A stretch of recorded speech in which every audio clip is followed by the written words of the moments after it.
어머니를 돌보지 않은 아들과 며느리는 어머니를 속여 요양원에 가게 했습니다. 부부는 살기 위해 해외로 이주했다. 어머니, 이제는 더 이상 이렇게 살 수 없을 것 같아요. 요양병원으로 가시는 게 맞는 것 같습니다. 아들의 차가운 말이 내 가슴을 찔렀습니다. 이젠 정말 내가 짐이 되었구나 싶었어요. 그들의 냉정한 태도 속에서 나는 집에서 쫓겨나듯 요양병원으로 향해야 했습니다. 다혜야, 여기서 너무 힘들어. 너무 외로워. 요양병원에 갇힌 채 가까스로 찾아온 동생 다혜에게 내 모든 고통을 털어놓았습니다. 과연 김혜자는 이 지옥 같은 상황에서 벗어날 수 있을까요? 구독과 좋아요로 함께 해주세요. 여러분의 관심이 큰 힘이 됩니다. 내 이름은 김혜자입니다. 강원도의 작은 시골 마을에서 남편 한태우와 평생을 살아왔죠. 나이는 벌써 70을 넘겼지만 여전히 농사를 지으며 하루하루를 보내고 있어요. 여기 시골에서의 삶은 늘 고요하고 잔잔해요. 아침에는 일찍 일어나 남편과 함께 아침밥을 준비하고 밭으로 나가 일손을 돕곤 했습니다. 늘 같은 일상이지만 우리 부부에게는 그것만으로도 충분히 행복한 삶이었어요. 남편 한태우는 말수가 적은 사람이에요. 겉으로는 무뚝뚝해 보일지 몰라도 속은 누구보다 따뜻한 사람이죠. 늘 나를 먼저 챙기고 힘든 일은 혼자 다 맡아서 했어요. 여보, 내가 다 할 테니 당신은 쉬어요. 라는 말을 자주 하곤 했죠. 그런 남편 덕분에 나는 참 행복한 시간을 보냈어요. 아침이면 창문 밖으로 부드러운 햇살이 논밭 위로 내려앉는 모습을 볼 수 있어요. 여름에는 초록빛 가득한 들판이 가을이면 황금빛으로 물드는 풍경이 참 아름다워요. 이런 시골에서의 평화로운 일상을 즐기며 사는 것이 우리 부부에게는 큰 행복이었죠. 봄이 오면 마을 전체가 생기를 되찾습니다. 겨울 동안 얼어붙었던 땅이 녹고 새싹들이 고개를 내밀며 파릇파릇한 잎사귀를 펼치죠. 그 모습을 보면 마음까지 따뜻해져요. 남편과 나는 이맘때가 되면 가장 바빠집니다. 마당에서 텃밭을 일구고 논밭에서는 모내기를 준비하느라 정신이 없죠. 아침부터 저녁까지 일하고 나면 몸은 피곤하지만 마음은 상쾌해요. 여보, 올해도 농사가 잘 되겠지? 남편이 저를 바라보며 물으면 저는 웃으며 고개를 끄덕였어요. 봄바람에 실려오는 흙냄새, 풀냄새가 코끝을 간지리며 우리에게 새로운 희망을 안겨줍니다. 봄의 햇살은 따스하고 부드러워요. 아침마다 해가 뜰 때면 창문을 열고 그 따뜻한 빛을 집안 가득 들여놓습니다. 부엌에서는 그 햇살을 받으며 아침을 준비해요. 밖에서는 새들이 지저귀는 소리가 들려오고 그 소리를 들으며 밥을 짓고 반찬을 만들면 마음이 참 편안해져요.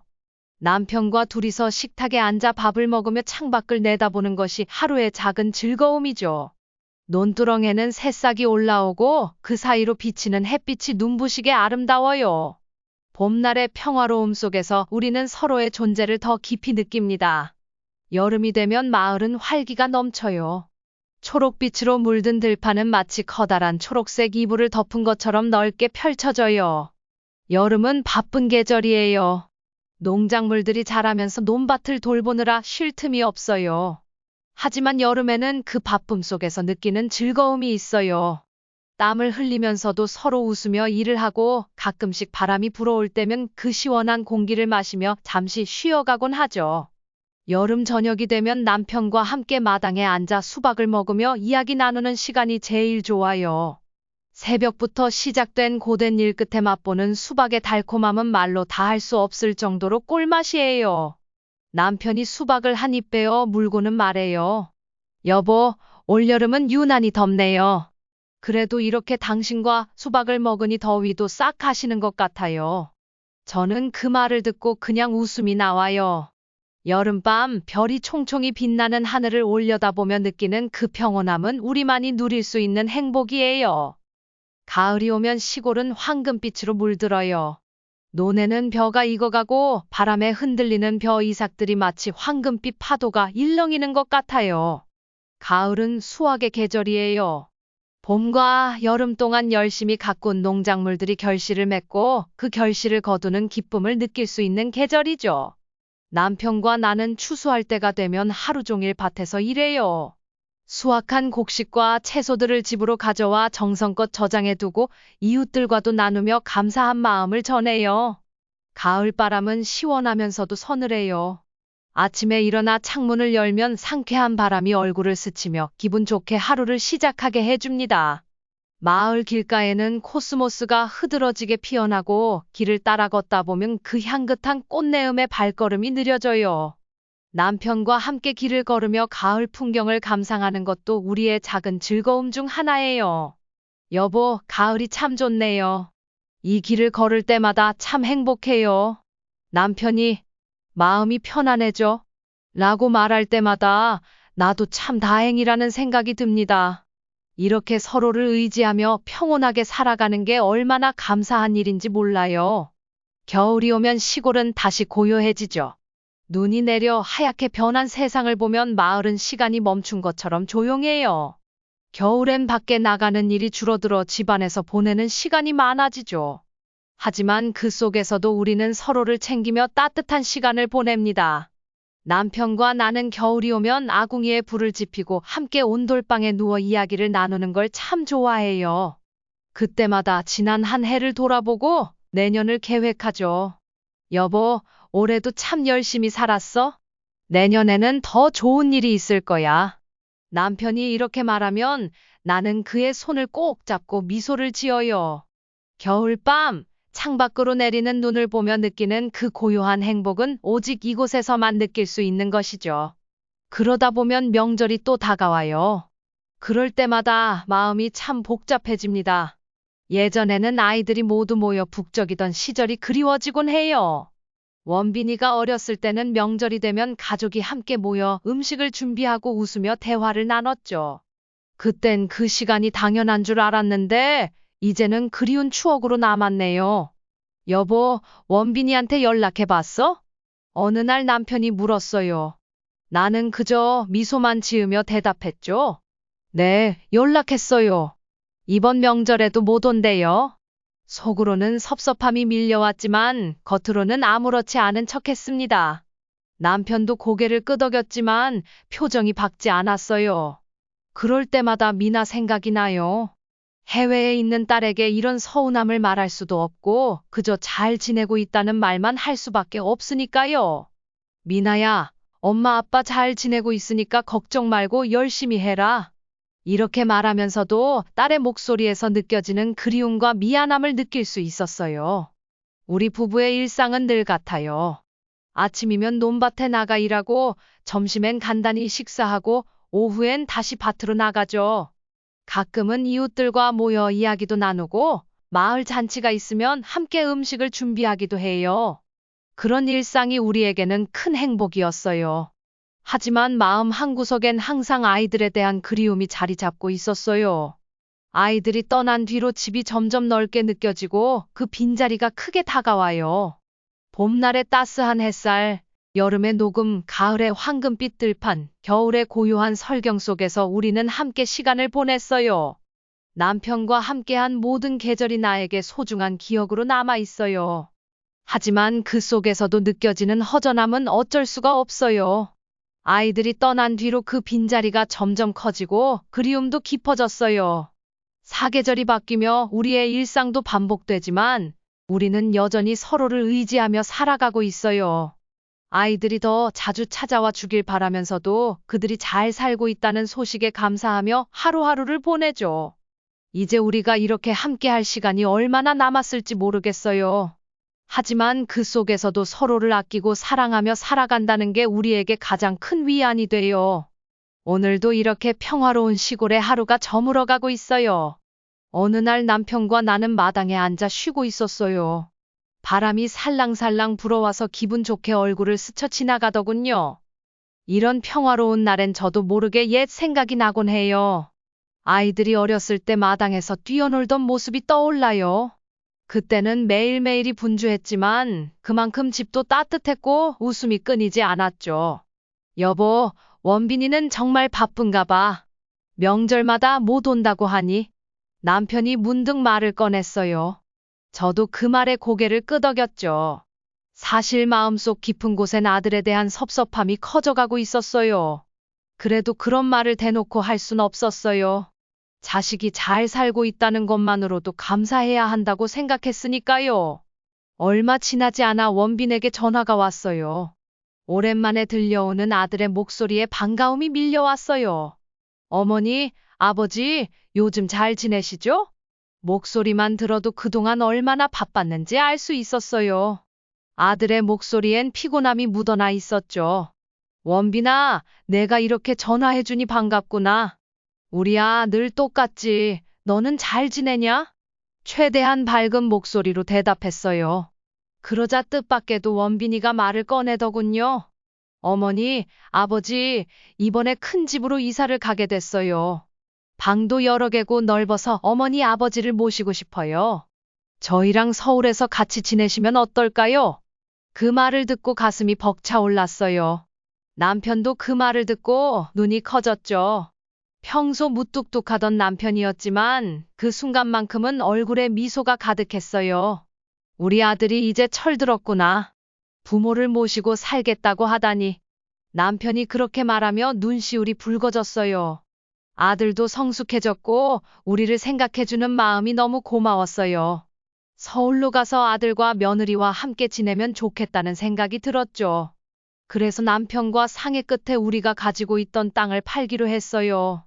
그동안 고생해서 모은 재산을 아들에게 주고 우리도 서울에서 편하게 지내기로 마음을 먹었죠. 며칠 뒤 남편과 나는 아들에게 모든 걸 털어놓고 상의했어요. 원빈아, 너희랑 함께 살려면 돈도 필요할 텐데 우리가 가진 땅을 팔아서. 아들은 그 말을 듣고 한참을 망설이더니 고개를 끄덕였어요. 그럼 아버지, 어머니가 편하시면 그렇게 하시죠. 저희도 어머니 아버지랑 함께 지내면 좋겠어요. 그렇게 우리는 모든 걸 정리하고 서울로 올라가기로 했어요. 땅을 팔아서 아들 부부에게 주고 우리도 아들과 함께 새 출발을 하기로 했죠. 그때는 참 기분이 좋았어요. 평생 시골에서만 살다가 서울로 올라가 아들 내외와 함께 산다는 게 새로운 시작처럼 느껴졌거든요. 서울로 이사 가는 날, 나는 남편과 함께 설레는 마음으로 짐을 쌌어요. 아침 일찍부터 마을 사람들에게 인사를 하고 정든 집을 떠나기 전 마지막으로 마당을 둘러보았죠. 여기서 많은 추억이 스쳐 지나가더군요. 그 추억들을 뒤로하고 이제는 새로운 삶을 시작한다는 생각에 마음이 두근거렸어요. 서울에 도착했을 때 원빈이와 며느리가 우리를 반갑게 맞아주었어요. 서울에 올라온 지 몇 주가 지나면서부터 뭔가 이상하다는 느낌이 들기 시작했어요. 처음엔 우리를 반갑게 맞이해 주던 아들 부부가 점점 차가워진 걸 느꼈거든요. 어머니, 아버지, 저희가 집이 좀 좁아서 그러는데 아래층 방으로 옮기시는 게 어떨까요? 아들이 어느 날 그렇게 말을 꺼냈어요. 반지하 방이라니 그 말이 얼마나 충격적이었는지 몰라요. 하지만 차마 거절할 수 없었어요. 그래도 아들이 하자는 대로 따라야 한다고 생각했죠.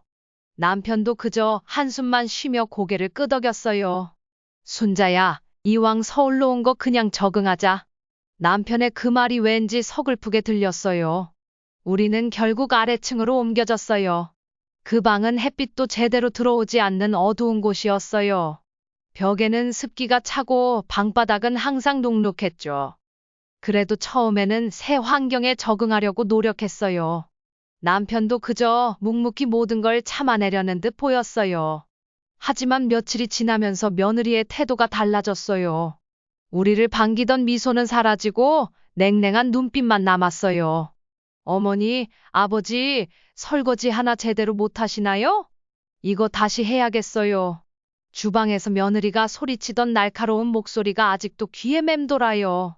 우리가 한 설거지를 보며 불평하는 그녀의 표정이 너무도 차가웠어요. 남편도 그런 며느리의 태도에 점점 말수가 줄어들었어요. 그는 원래도 무뚝뚝한 사람이었지만 이번엔 그마저도 참기 어려운 듯했어요. 순자야, 우리가 잘한 걸까? 우리를 이렇게 대하는 걸 보면 내가 뭔가 잘못한 게 아닐까 싶어. 남편은 밤마다 그렇게 중얼거리며 한숨을 쉬었어요. 어느 날 밤, 잠이 오지 않아 뒤척이던 남편이 조용히 말을 꺼냈어요. 순자야, 나 요즘 자꾸 옛날 생각이 나네. 우리가 시골에서 지내던 때가 그리워. 그의 목소리에는 깊은 한숨이 담겨 있었어요. 나는 그 말을 듣고 마음이 찢어질 것 같았어요. 시골에서 평온하게 지내던 그 시절이 얼마나 그리울까요? 여보, 우리 그때가 참 좋았지. 아침마다 함께 밭에 나가고 저녁이면 마당에서 수박도 같이 먹고 그때가 참 행복했어. 나도 눈물을 참으며 대답했어요. 그때는 아무 걱정 없이 서로만 믿고 살아도 됐는데 서울에 오고 나서는 뭔가 다 변해버린 것 같아. 남편의 목소리가 떨리고 있었어요. 나 이렇게 사는 게 맞는 건지 모르겠어. 아들한테도 며느리한테도 우리는 그저 짐짝처럼 여겨지는 것 같아. 그 말을 듣고 나는 남편의 손을 꼭 잡았어요. 여보, 우리 서로 의지하면서 견뎌요. 그래도 우리한테는 서로가 있으니까 당신만 있으면 난 아무리 힘들어도 견딜 수 있어요. 내 말에 남편은 말없이 고개를 끄덕였어요. 순자야, 내가 미안하네. 나도 당신을 편하게 해주지 못하고 이렇게 힘들게만 해서. 남편의 목소리는 점점 더 작아졌어요. 그의 손을 꼭 잡고 있었지만 그 손끝에서 느껴지는 떨림이 너무나 애처로웠어요. 그런 말 하지 말아요. 우리 이렇게 함께 있는 것만으로도 난 충분해요. 나는 울컥하는 마음을 억누르며 남편에게 말했어요. 남편은 아무 말 없이 나를 가만히 끌어안았어요. 그 순간 내 눈에서는 눈물이 주르륵 흘러내렸어요. 남편의 어깨가 떨리는 것을 느끼며 나도 더 이상 울음을 참을 수 없었어요. 남편은 점점 더 힘이 없어졌어요. 매일매일 그가 조금씩 사라져 가는 것 같았어요. 그럴 때마다 나는 마음이 찢어지는 것 같았어요. 남편이 없으면 나도 이제 더는 버틸 힘이 없을 것 같았어요. 남편의 건강이 악화될수록 나는 점점 더 불안해졌어요. 아들이 어느 날, 아버지, 아침에 운동 나가시고 나면 꼭 샤워 좀 하세요. 아버지 몸에서 냄새가 나서 참을 수가 없어요. 라고 말했을 때 그 말이 남편에게 얼마나 큰 상처를 줬는지 나는 알 수 있었어요. 그날 밤, 남편은 잠을 이루지 못했어요. 순자야, 내가 정말 냄새가 나는 걸까? 내가 더럽고 불편한 사람이 된 걸까? 남편은 그렇게 말하며 한숨을 쉬었어요. 남편의 건강은 점점 더 나빠지기 시작했어요. 추운 겨울날 보일러가 고장 났는데도 아들 부부는 고쳐줄 생각도 하지 않았어요. 어머니, 아버지, 저희가 바빠서 이따가 고칠게요. 그렇게 말하면서도 정작 보일러는 계속 고장난 채로 방치되었어요. 우리는 추운 방에서 서로를 꼭 껴안고 잠을 자야 했어요. 남편의 체온이 느껴질 때마다 그가 떠날까봐 두려웠어요. 어느 날 밤, 남편은 나지막한 목소리로 내 이름을 불렀어요. 순자야. 그의 목소리에는 힘이 없었어요. 나는 급히 그의 얼굴을 바라보았죠. 왜 그래요, 여보? 어디 아픈가요? 나는 걱정스러운 마음에 물었어요. 남편은 말없이 고개를 저으며 내 손을 꼭 잡았어요. 순자야, 나 당신한테 해준 게 뭐 있나 싶어. 우리가 이러려고 서울에 온 건 아니잖아. 그의 눈에는 눈물이 고여 있었어요. 내가 당신을 행복하게 해주지 못하고 이렇게 힘들게 해서 미안해. 정말 미안해. 그 말을 듣고 나는 가슴이 아파서 말이 나오지 않았어요. 여보, 그런 말 하지 말라요. 당신이 있어서 난 그게 충분했어요. 당신만 있으면 난 아무리 힘들어도 괜찮아요. 나는 울컥하는 마음을 애써 참으며 말했어요. 남편은 그저 말없이 고개를 끄덕였어요. 그가 느끼는 고통과 무력감이 내 마음속 깊이 스며들었어요. 나는 그의 손을 더 꽉 잡았어요. 여보, 우리 서로를 지켜주기로 했잖아요. 그러니까 우리 끝까지 함께해요.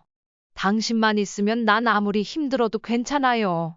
남편은 그저 나를 가만히 안고 있었어요. 그 순간 내 눈에서는 눈물이 주르륵 흘러내렸어요. 남편의 어깨가 떨리는 것을 느끼면서 나도 더 이상 울음을 참을 수 없었어요.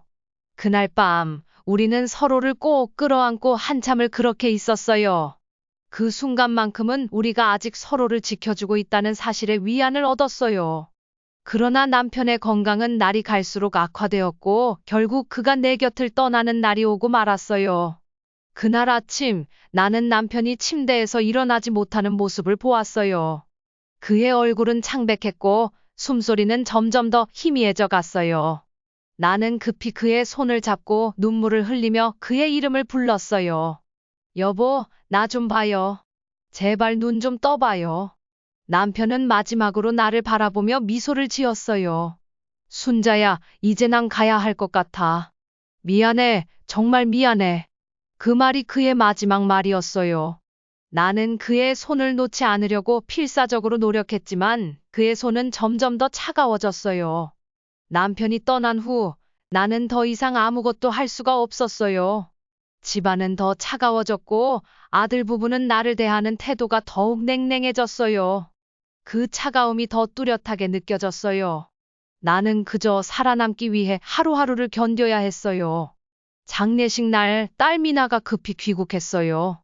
공항에서 곧장 장례식장으로 달려온 딸을 보니 그제야 모든 것이 실감이 나더군요. 내 딸이지만 그 순간만큼은 내가 가장 의지하고 싶었던 존재였어요. 엄마, 희라가 나를 끌어안으며 울었지만 나는 그저 무기력하게 그녀의 등을 토닥일 수밖에 없었어요. 모든 감정이 마비된 것처럼 나는 그녀의 품에서조차 따뜻함을 느낄 수 없었죠. 희라는 눈물로 가득 찬 눈으로 오빠를 바라보았어요. 오빠, 왜 이렇게 됐어? 왜 아버지를 이렇게 보내드렸어? 희라는 오빠에게 물었지만 나는 오빠를 보호하기 위해 애써 태어난 척해야 했어요. 희라야, 오빠도 힘들었어. 우리 모두 힘들었어. 나는 그렇게 말하면서도 마음속 깊은 곳에서 끓어오르는 분노와 슬픔을 감추지 못했어요. 희라는 나를 부여안고 울음을 터뜨렸어요. 엄마, 우리가 왜 이렇게 돼야 했어요? 아버지를 지켜드리지 못해서 너무 죄송해요. 희라의 그 말이 내 가슴을 찢어 놓았어요. 나는 그저 딸을 안고 말없이 눈물을 흘릴 수밖에 없었어요. 이 모든 것을 말할 수 없다는 사실이 더욱 괴로웠어요. 장례식이 끝난 후 희라는 다시 싱가포르로 돌아갔어요. 엄마, 오빠와 잘 지내세요. 아버지 없이도 우리 힘내야 해요. 희라는 그렇게 말하며 나를 안아주었지만 나는 그 말이 너무도 슬프게 들렸어요. 딸에게 모든 진실을 말하지 못하고 숨기는 것이 얼마나 고통스러운지 그 누구도 이해하지 못할 거예요. 희라가 떠난 후 나는 혼자 남게 되었어요. 남편을 잃은 슬픔도 컸지만 아들 부부의 태도가 점점 더 악해지는 것이 더 견디기 어려웠어요. 어머니, 아버지가 돌아가셨으니 이제 좀 더 조용히 지내주세요. 저희도 힘들어요. 아들은 그렇게 말하며 나를 대하는 태도가 더 냉정해졌어요. 아들이 떠난 후 며느리는 나를 더 노골적으로 괴롭히기 시작했어요. 어머니, 이거 좀 제대로 해주세요. 요즘 정말 신경이 많이 쓰여요. 설거지를 할 때마다 그녀의 날카로운 목소리가 내 가슴을 후벼 파듯 아팠어요. 매번 그런 말을 들을 때마다 남편이 떠난 자리가 더 크게 느껴졌어요. 보일러가 고장 났는데도 며느리는 고쳐줄 생각조차 하지 않았어요. 어머니, 저희도 요즘 바빠요. 좀 참으세요. 그렇게 말하면서도 보일러는 여전히 고장난 채로 방치되었어요. 겨울밤, 나는 남편이 그리워서 그가 남긴 담요를 껴안고 잠을 청해야 했어요. 그의 체온이 남아있지 않은 담요를 껴안고 있는 것이 얼마나 허무한 일인지 그 누구도 이해할 수 없을 거예요. 그러던 어느 날 희라에게서 전화가 왔어요. 그 순간만큼은 마치 지옥에서 잠시 벗어나는 기분이었어요. 엄마, 잘 지내세요? 요즘 너무 바빠서 자주 연락 못 드려서 죄송해요. 희라의 그 목소리가 내게 얼마나 큰 위로가 되었는지 몰라요. 희라야, 엄마는 잘 지내고 있어. 너만 잘 지내면 돼. 나는 그렇게 말하면서도 마음속 깊은 곳에서는 진실을 말하고 싶었어요. 하지만 차마 그 말을 꺼낼 수 없었어요. 내가 겪고 있는 고통을 딸에게 전가하고 싶지 않았으니까요. 엄마, 오빠는 잘 계시죠? 희라는 항상 오빠의 안부를 물었지만 나는 그저 담담하게 대답할 수밖에 없었어요. 그래, 내 오빠도 잘 지내고 있어. 너는 걱정하지 말고 내 일에만 집중해. 나는 그렇게 말하면서도 내 목소리 속에 깃든 슬픔을 숨길 수 없었어요.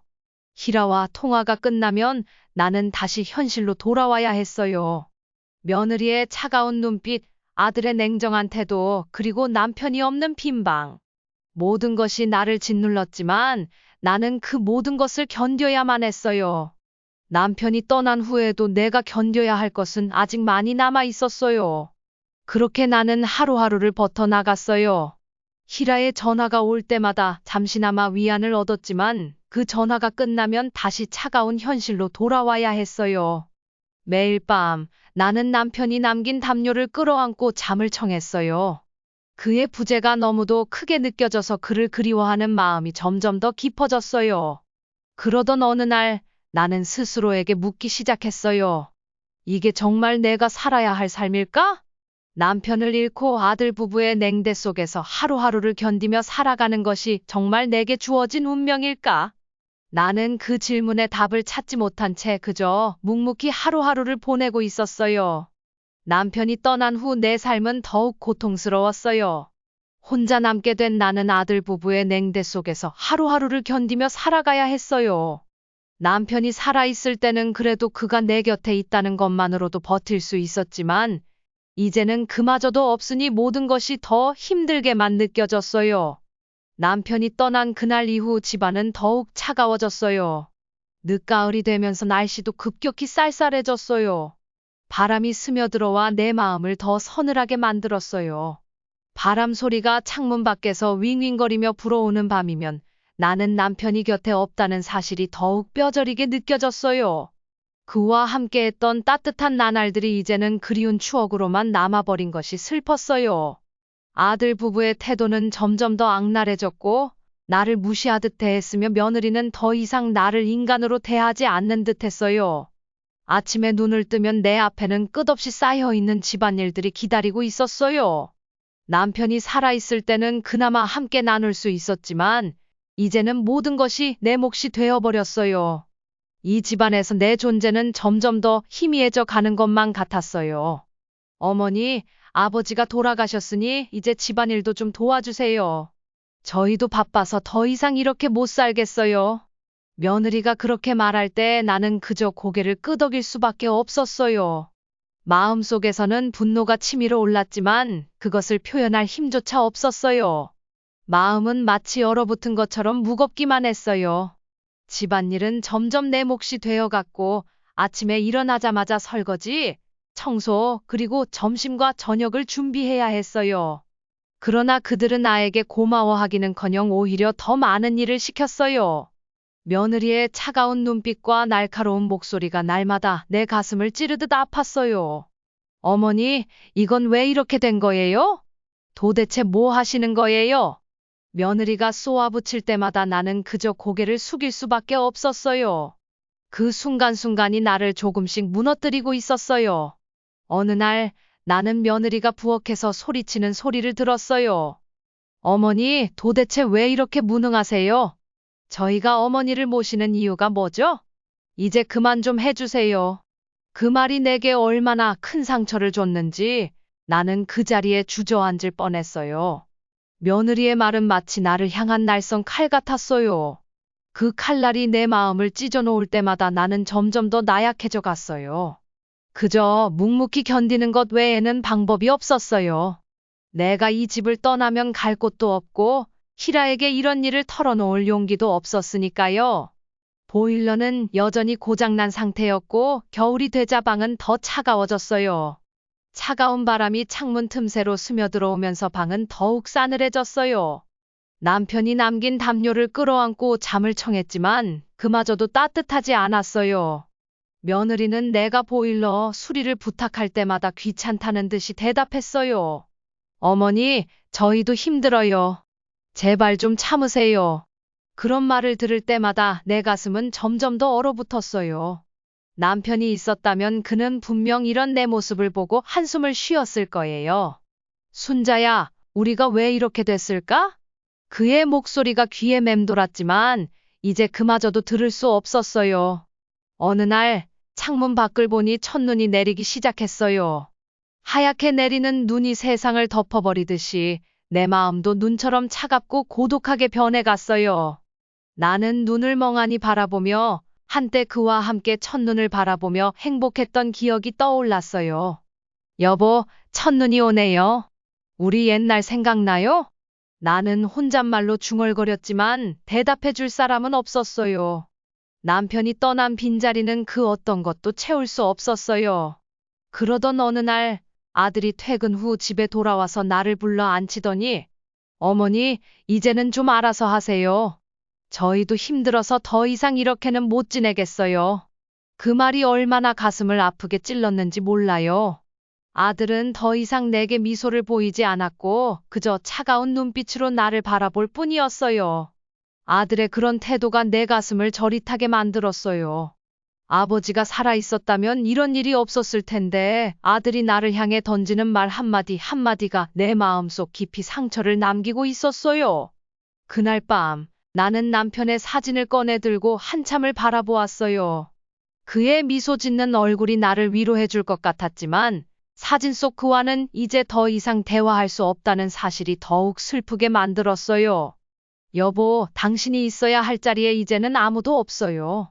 나 혼자 이 모든 걸 감당해야 한다니 너무 외로워요. 나는 사진을 가슴에 안고 한참 동안 느꼈어요. 그의 부재가 이렇게까지 견디기 힘들 줄은 몰랐어요. 그러던 어느 날 아들이 나에게 더 큰 상처를 주었어요. 어머니, 이제는 요양병원으로 모시는 게 어떨까요? 저희도 이제는 더 이상 어머니를 돌볼 수가 없어요. 그 말이 내게 얼마나 충격적으로 다가왔는지 몰라요. 내가 이 집에서 쫓겨나는 기분이었어요. 남편을 잃은 슬픔을 다 처리하기도 전에 이제는 내가 있을 자리가 없어졌다는 느낌이 들었어요. 그들이 나를 요양병원으로 보내려는 이유는 따로 있었어요. 얼마 전 희라가 나에게 전화를 걸어 오빠와의 관계를 물었을 때 아들이 잠시 당황했던 것을 나는 기억해요. 그는 희라가 우리 사이의 문제를 눈치챌까봐 불안해하고 있었어요. 희라가 언제 또 갑자기 한국에 들어올지 몰라요. 어머니, 혹시라도 희라가 다른 친척들이 알게 되면 저희도 곤란해요. 아들은 그렇게 말하며 나를 요양병원으로 보내려는 이유를 숨겼어요. 그들의 악행이 드러날까 두려워 나를 멀리 떨어뜨려 놓으려는 것이었죠. 며느리는 그런 아들의 말을 받아들여 나를 요양병원으로 보내는 것을 당연하게 여겼어요. 어머니, 이제는 편하게 지내세요. 저희도 이제 어머니를 더 돌보기 힘들어요. 그 말이 내 마음을 산산조각 냈어요. 나는 그저 고개를 숙이고 그들의 말을 따를 수밖에 없었어요. 이 집에서 쫓겨나는 기분이었지만 내가 할 수 있는 것은 아무것도 없었어요. 그 후로 나는 점점 더 고립되어 갔어요. 보일러가 고장 난 방에서 하루하루를 버티며 남편이 남긴 담요를 끌어안고 잠을 청했어요. 그의 체온이 느껴지지 않는 담요를 껴안고 매일 밤 눈물을 흘렸어요. 내 삶이 어떻게 이렇게 되었는지, 어떻게 이 지경에 이르렀는지 알 수 없었어요. 내가 이 가족을 위해 바친 세월들이 헛되이 느껴졌고 그들이 나를 이렇게 대하는 것이 너무나도 서글펐어요. 그나마 희라에게서 전화가 올 때만이 나의 유일한 탈출구였어요. 그때마다 잠시나마 이 지옥에서 벗어나는 기분이었죠. 엄마, 잘 지내세요? 요즘 너무 바빠서 자주 연락 못 드려서 죄송해요. 희라의 그 목소리가 내게 얼마나 큰 위로가 되었는지 몰라요. 희라야, 엄마는 잘 지내고 있어. 너만 잘 지내면 돼. 나는 그렇게 말하면서도 마음속 깊은 곳에서는 진실을 말하고 싶었어요. 하지만 차마 그 말을 꺼낼 수 없었어요. 내가 겪고 있는 고통을 딸에게 전가하고 싶지 않았으니까요. 엄마, 오빠는 잘 지내고 계시죠? 희라는 항상 오빠의 안부를 물었지만 나는 그저 담담하게 대답할 수밖에 없었어요. 그래, 내 오빠도 잘 지내고 있어. 너는 걱정하지 말고 내 일에만 집중해. 나는 그렇게 말하면서도 내 목소리 속에 깃든 슬픔을 숨길 수 없었어요. 내 목소리가 떨리는 것을 희라가 눈치챌까봐 최대한 차분하게 말하려고 노력했어요. 희라와의 통화가 끝나면 나는 다시 차가운 현실로 돌아와야 했어요. 며느리의 차가운 눈빛, 아들의 냉정한 태도, 그리고 남편이 없는 빈방, 모든 것이 나를 짓눌렀지만 버텨야 한다고 생각했어요. 더 이상 선택지가 없는 것처럼 나는 그저 하루하루를 견디며 살아가야 했어요. 매일 밤 나는 남편이 남긴 담요를 끌어안고 잠을 청했어요. 그의 부재가 너무도 크게 느껴져서 그를 그리워하는 마음이 점점 더 깊어졌어요. 겨울이 끝나고 봄이 다가올 즈음에도 방 안에는 여전히 찬바람이 불어왔어요. 봄이 온다고 해도 내 마음속에 겨울은 여전히 떠나지 않을 것 같았어요. 나는 그저 모든 것이 끝나기를 바랄 뿐이었어요. 희라에게 모든 것을 털어놓고 싶은 마음이 간절했지만 그럴 용기는 도저히 나지 않았어요. 그저 멀리서나마 딸의 안부를 들을 수 있는 것만으로도 나는 하루하루를 견딜 수 있었어요. 그러던 어느 날 나는 스스로에게 묻기 시작했어요. 이게 정말 내가 살아야 할 삶일까? 남편을 잃고 아들 부부의 냉대 속에서 하루하루를 견디며 살아가는 것이 정말 내게 주어진 운명일까? 나는 그 질문에 답을 찾지 못한 채 그저 묵묵히 하루하루를 보내고 있었어요. 봄이 오면서 날씨는 점점 따뜻해졌지만 내 마음속에는 여전히 겨울의 한기가 남아 있었어요. 남편을 잃고 아들 부부의 차가운 대우 속에서 살아가는 날들이 점점 더 견디기 힘들어졌어요. 매일 아침 눈을 뜨면 오늘 하루도 무사히 넘길 수 있을까? 하는 두려움이 엄습해 왔어요. 내 삶은 그저 하루하루를 겨우 버텨내는 것이 되어버렸어요. 어느 날 아들이 퇴근 후 집에 돌아와서 나를 불러 앉혔어요. 그의 표정은 무척이나 무거웠고 그의 말은 내 가슴을 아프게 찔렀어요. 어머니, 더 이상 이렇게는 못 지내겠어요. 이제는 저희도 많이 힘듭니다. 어머니가 요양병원으로 가시는 게 맞다고 생각해요. 그 말이 내게 얼마나 큰 상처를 주었는지 몰라요. 아들의 눈빛은 냉정했고 그의 목소리에서는 더 이상 나를 향한 사랑이나 애정이 느껴지지 않았어요. 그의 말은 마치 나를 이 집에서 쫓아내려는 것처럼 들렸어요. 남편이 떠난 후 나는 그저 짐스러운 존재가 되어버린 것 같았어요. 요즘 저희도 너무 바쁘고 어머니 돌보는 것이 솔직히 부담스러워요. 요양병원에서 전문적인 간호를 받으시는 게 훨씬 나을 거예요. 저희도 이제는 어머니를 제대로 모실 여유가 없습니다. 아들의 목소리에는 차가운 결단이 담겨 있었어요. 그는 더 이상 나와 함께 지내고 싶지 않다는 것을 숨기지 않았어요. 나를 병원에 보내려는 것은 그들이 더 이상 나를 신경 쓰지 않아도 되는 상황을 만들기 위한 핑계였고, 며느리도 아들의 말에 동의하는 듯 나를 향해 냉소적인 웃음을 지었어요. 어머니, 솔직히 이제 우리도 지쳤어요. 요양병원에서 지내시면 편하실 거예요. 거기선 제대로 된 치료도 받으실 수 있고요. 이게 모두를 위한 최선의 선택입니다. 그녀의 말은 마치 내가 이 집에서 사라져야만 그들이 편해진다는 뜻처럼 들렸어요. 나는 더 이상 반박할 힘도 없어 그들의 결정에 따를 수밖에 없었어요. 내 의견은 이미 무시된 지 오래였고 요양병원으로 데려가기 위한 준비를 시작했어요. 그들은 나를 위해 짐을 싸는 것조차도 무미건조하게 처리했어요. 내가 평생을 살아온 집, 남편과 함께 싸운 추억이 가득한 곳에서 쫓겨나듯 떠나야 한다는 생각에 너무도 가슴 아팠어요. 어머니, 짐은 간단히 준비했어요. 필요한 건 나중에 가져다 드릴게요. 아들의 그 말은 마치 내가 더 이상 이 집에 돌아올 필요가 없다는 것처럼 들렸어요.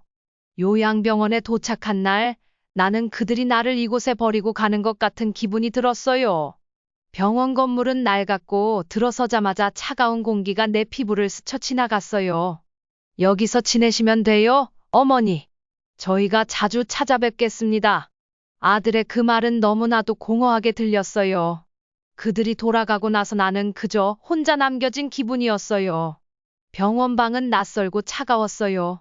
내 삶에서 가장 중요한 부분이 송두리째 뽑혀나간 것 같은 기분이 들었어요. 며칠이 지나자 이곳이 단순한 요양병원이 아니라는 걸 알게 되었어요. 직원들은 친절해 보였지만 나는 그들의 진짜 의도를 알 수 없었어요. 그들은 내가 병원 밖과 연락을 시도할 때마다 핑계를 대며 전화를 막았어요. 어머니, 지금은 안정이 필요하셔서 외부와의 연락은 자제하셔야 해요. 그들의 말은 마치 내가 무언가 큰 잘못을 한 사람처럼 들렸어요. 처음에는 그저 내가 너무 예민하게 반응하는 게 아닐까 싶었지만 시간이 지나면서 그들이 나를 고립시키고 있다는 사실을 깨닫게 되었어요. 하루하루가 지옥 같았어요. 방 안에서 나는 남편의 사진을 꺼내 들고 그가 그리워 눈물을 흘릴 뿐이었어요. 여보, 나 정말 외로워. 너무 힘들어. 그러나 그 말을 들어줄 사람은 이제 아무도 없었어요. 방 안은 항상 어둡고 외부와의 연락은 완전히 차단된 상태였어요. 그들은 내가 전화를 하려 할 때마다 안정이 필요하다는 이유로 나를 막았어요. 내가 아무리 간절히 전화를 걸려고 해도 병원 측은 끝까지 나를 고립시켰죠. 몇 주가 지나면서 나는 점점 더 약해졌어요.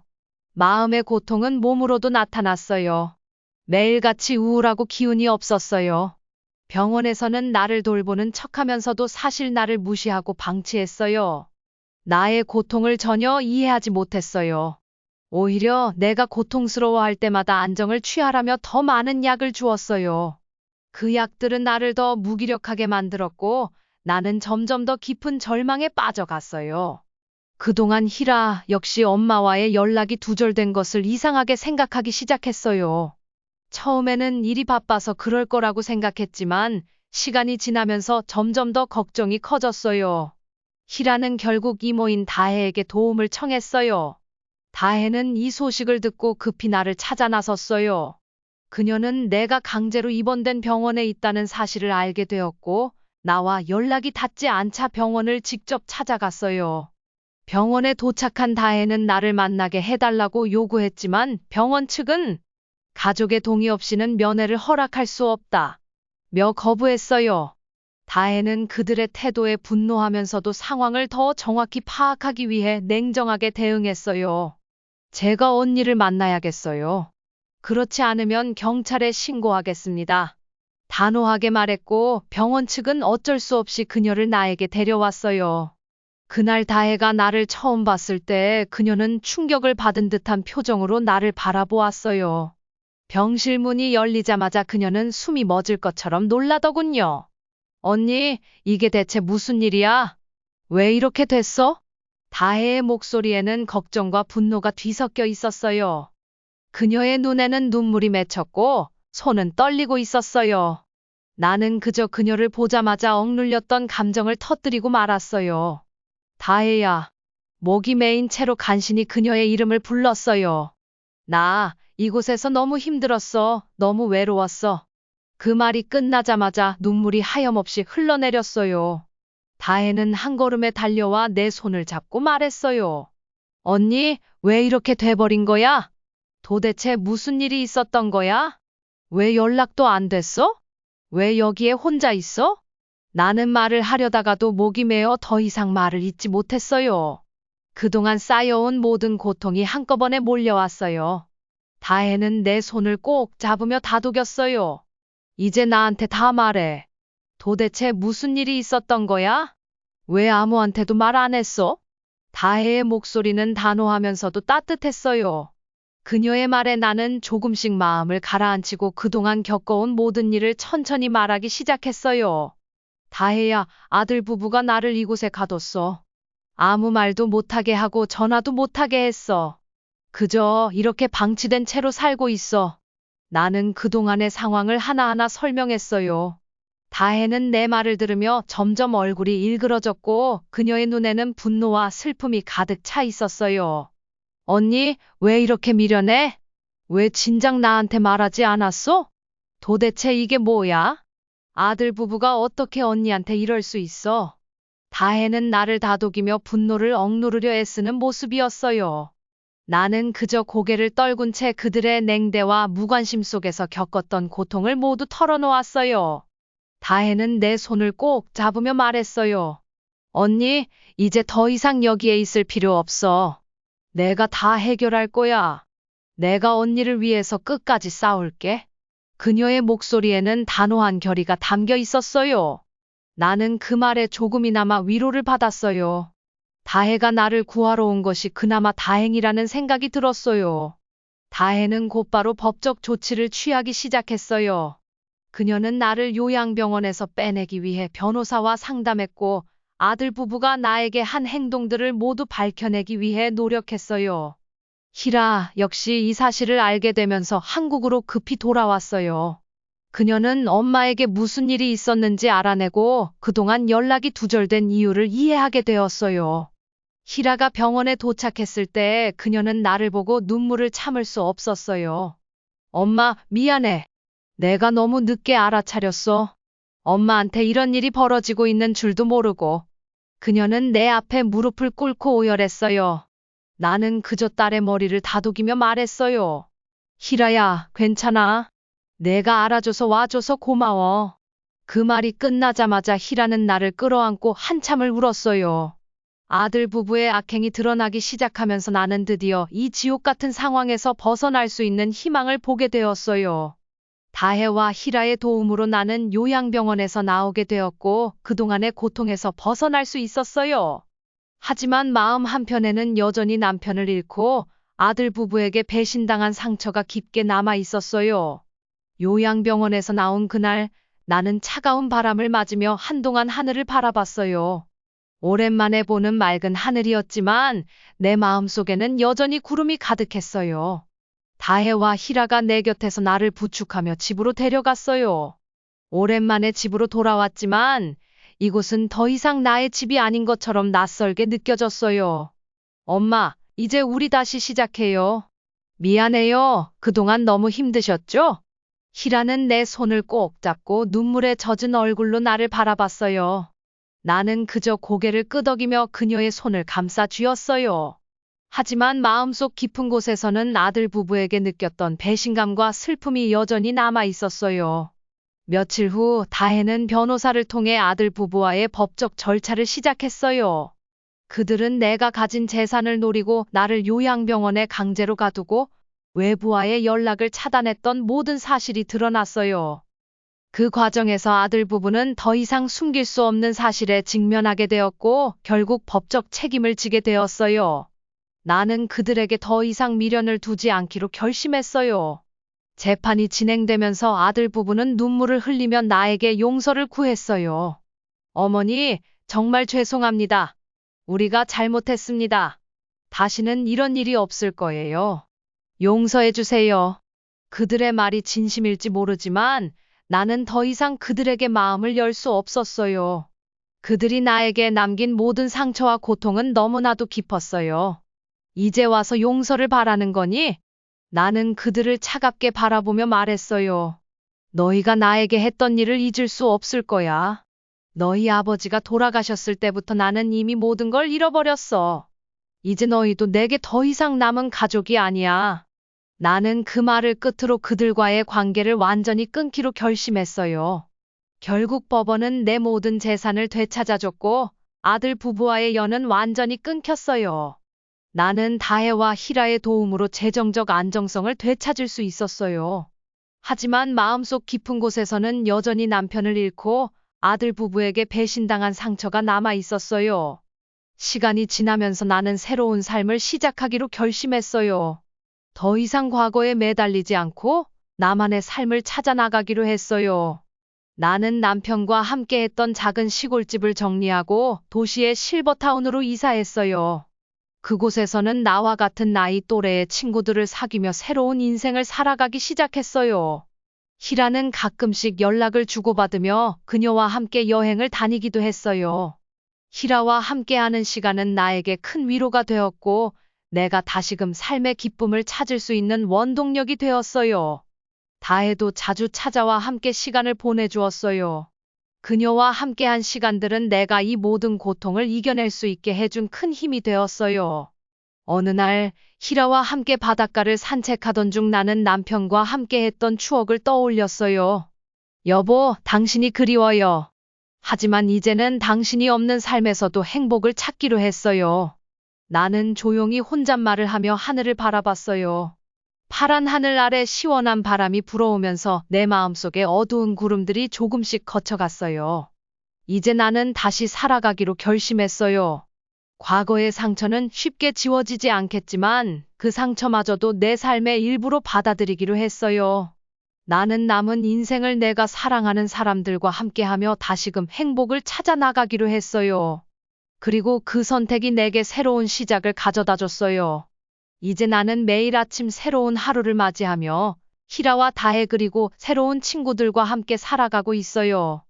내 인생의 여정은 여전히 이어지고 있으며 나는 그 여정 속에서 작은 행복을 찾으며 살아가고 있어요. 과거의 상처는 사라지지 않지만 그것을 딛고 일어선 나는 이제 다시 행복을 찾을 준비가 되어 있어요.